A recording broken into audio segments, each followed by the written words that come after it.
Jamnagar crime જ્યોત news ચેનલમાં આપ સહુનું હાર્દિક સ્વાગત છે.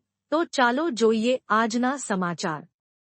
જિલ્લા કલેક્ટર શ્રી કેતન ઠક્કરે બાલાચડી સૈનિક સ્કૂલની મુલાકાત લઈ શિક્ષણ અને સુવિધાઓનું નિરીક્ષણ કર્યું. જામનગર તા 28 મે જામનગર જિલ્લા કલેક્ટર શ્રી કેતન ઠક્કરે બાલાચડી સ્થિત સૈનિક સ્કૂલની મુલાકાત લીધી હતી. આ મુલાકાત દરમિયાન કલેક્ટરશ્રીએ શાળાની કાર્યપ્રણાલી, વિદ્યાર્થીઓને અપાતી સુવિધાઓ, અભ્યાસક્રમ, શાળાનો ઇતિહાસ, શાળાની વિવિધ પ્રવૃત્તિઓ અને માળખાગત સુવિધાઓ અંગે વિસ્તૃત માહિતી મેળવી હતી.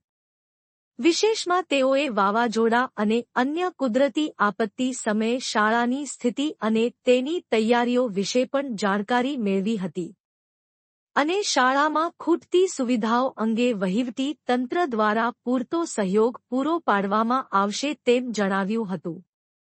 આ તકે કલેક્ટરશ્રી સાથે સૈનિક સ્કૂલના આચાર્ય colonel Shreyas Mehta, admin officer Shri Hariram Punia, vice principal અને સ્ક્વોડન લીડર રાકેશ તિવારી જોડાયા હતા, જેઓએ કલેક્ટરશ્રીને શાળાની વિવિધ પ્રવૃત્તિઓની વિસ્તૃત માહિતી પૂરી પાડી હતી.